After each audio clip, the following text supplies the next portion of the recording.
Okay, so for today's video, we are going to post our journal entries to the ledgers. So, ito yung journal entries natin. Ito naman yung ating ledger or let's say the T account. Okay, so bawat account title na meron ng business, meron siyang sariling ledger.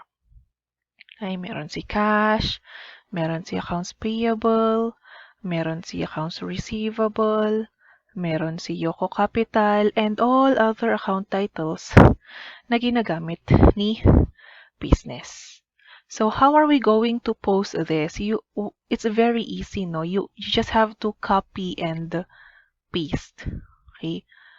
Or susulat mo lang, transfer mo lang siya following the debit or credit side. So, even if the normal balance of the cash is naka-debit, is debit, if it is credited in the journal entry, ilipat mo siya sa credit side. For example, the first transaction we have here, the cash. Okay, debit cash 400,000. So you go to the ledger of cash, i-debit mo si 400,000. Computer equipment 90,000. So you look dun sa ledger ni computer equipment, ito, then you put 90,000. Next, Yoko Capital 490,000. You look for the ledger of Yoko Capital here. Okay, since naka-credit siya dun sa journal entry natin, you credit it here too, which is 490,000. Date 2. Okay, you have the rent expense. Debit rent expense 14,000. You look for the ledger of rent expense. You debit 14,000. Next, cash. Cash is credited here 14,000. So makikita nyo dito, naka-credit si 14,000. Next, computer equipment. You go again to computer equipment here. Debit mo si 11,000. So, merong 11,000 na nandito sa computer equipment. Next, you have accounts payable, which is also which is credited. Accounts payable, so you look for the ledger of accounts payable, and then you credit 11,000. So that's how we post until we finished all the account titles here. Okay, so what's next? So pag na-post mo na lahat ng journal entries dito sa kanya-kanyang ledger, you are now going to get the ending balances or the total first pala. Kunin mo yung total, okay? Kung ano yung normal balance ni cash, debit, i-minus mo si credit. So 479,000 minus 38,600, you will get 440,400. Same din sa ibang account titles. Accounts receivable, the normal balance is debit. I-total mo si debit, which is 56,000, minus 14,000. We have here 42,000. Okay, so and all. You total all, and then you follow the normal balance kapag nagma-minus tayo. So for example, we have the accounts payable. Ang total ni debit is 11,000. The total of credit is 16,300. The normal balance of accounts payable is credit. So credit minus debit, you'll get 5,300. For Yoko Capital, the normal balance is credit, okay, which is 490,000 minus a debit, which is 0, you'll get 490,000. The service revenue, ganun din. Okay, the rent expense normal balance is debit. Okay, so total, since wala naman, 0 naman si credit, the ending balance would be 14,000. So the goals here is that you are going to get the ending balance of each account title. Okay, so there. The best example here is the cash. Okay, by the way, we put here the codes. Yan, 102, 103, depende sa kung anong code meron si business. So, normally, ganito ang format or layout ng ledger. T-account din ang style niya. So, we have the left side, your debit side. The right side is your credit side. So, yun.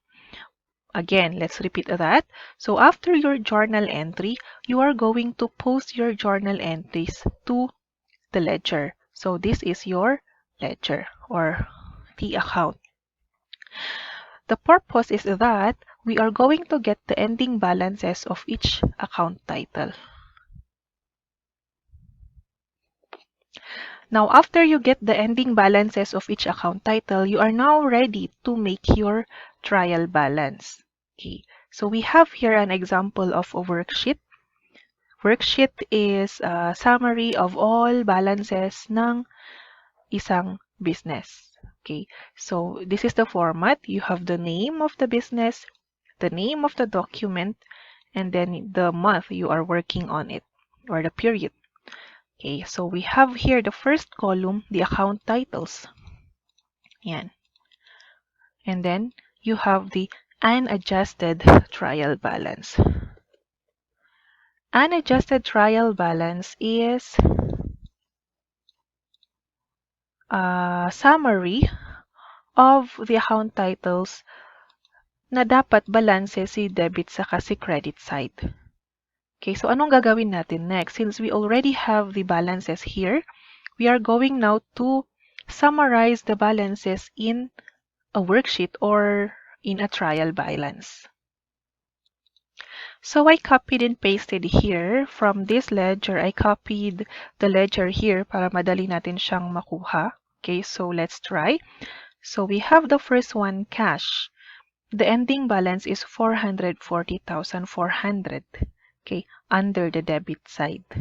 Following also the normal balance of the cash. So we have here 440,000. Next, we have accounts receivable. We are going to get the balance for accounts receivable, that is 42,000. So we'll put here 42,000. The normal balance is debit. Moving on to computer equipment, 108,000. Go here, 108,000. Accounts payable. Accounts payable is 5,300. The normal balance is credit. The balance is also nasa credit. So you put 5,300. Yoko capital is 490,000 credit. Normal balance, yan, 490,000. Yoko drawing, where are you? Oh, here. So debit, 500. 500. Next, service revenue. You go now to the ledger of service revenue and get the balance, 121,000. You put here 121,000. Rent expense, the normal balance is debit. You go to the ledger of rent expense, this one. You should put 14,000 there. The normal balance of rent expense is debit. All expenses, ang normal balance po nila is debit. Communication expense. Here. So this is the ledger of communication expense. You put 1,700. You put 1,700 there. And then utilities expense, 36. Put 36 there. Then salaries and wages is also an expense. You put 6,100. 6,100. So that's all. If we miss something, hindi to magbabalance. Now, what is next, you are now going to total the debit side, that is 616,300, and total the credit side, which is 6,600. O, tama. Okay, 616,300. So, kaya nga sinabing trial balance, dapat magbabalance ito. What if hindi nagbalance? You are now going back to your ledger or to your journal entries kasi baka nagkaroon ng mistake doon. Or probably instead na for 40,400 ang isusulat mo, baka ang naisulat mo is 404,400. Okay? Which is wrong na. Mali na siya. Okay? Baka nag-switch lang yung mga numbers or nagkamali kayo ng naisulat or nagkamali kayo ng pinaglagyan na dapat nasa credit side, yun pala nilagay nyo kay debit side. Okay? So, hindi tayo nagfo-force balance dito, no? Hindi natin fino-force na mag-balance ito. Dapat kapag tinotal mo is si debit side at tinotal mo si credit side, balance na siya. Okay? So, there. So, what's next? Just in case na merong adjustment. Okay, just in case na meron adjustment, magre-reflect yan sa adjusted trial balance. But for this example, we don't have adjustment, so we just copy what is in the adjusted trial balance. Okay, again, this is a worksheet, okay? Next is you are going to get all account titles that is reflected in the income statement. So that is revenue and expenses. So where are our revenue? We have the service revenue. You still follow the normal balance. Okay, so we have here credit si revenue, i-credit mo rin to. Hindi mo siya pwedeng ilipat kay debit. Next, you have the rent expense. All other expenses is naka-debit. So, ang laman ng ating income statement would be the revenue and the expenses. Okay? You also have to total both. This time, hindi na siya magbabalance because what we are looking for in the income statement is the income, net income or net loss of the business. If this is negative, if revenue minus expenses is negative, credit minus debit is negative, you have net loss. If it's positive, you have net income. Okay, so there. You just add both, okay, to get if it balances. But what we are looking for here is the net income. Next, you are now going to move all other account titles that belongs to the balance sheet. Okay, this time magbabalance na siya.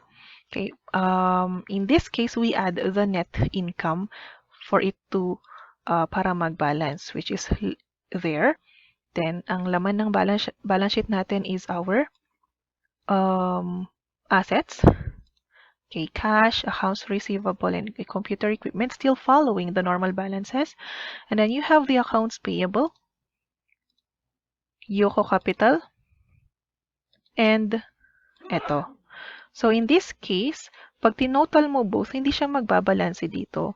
Pero, when you add the net income, dapat magbalance na yan. Okay? Kasi, bakit si net income nandito siya? Kailangan natin siyang i-add. Kasi pagdating sa computation ng capital, ng owner's equity, dapat naka-reflect na si income doon. Okay? Ibig sabihin, if you are going to make financial statement, first, you make the income statement, statement of owner's equity, then that's the time that you can make your financial position or the balance sheet. Okay, so there. Again, do your journal entries. You post your journal entries to your ledger and then get the balances and summarize it through a worksheet or maybe just this one. Okay, pag hindi yan nagbalanse, something is wrong. Okay, so I think that's all for this video, and if you have questions, please let me know. Have a great evening. Goodbye.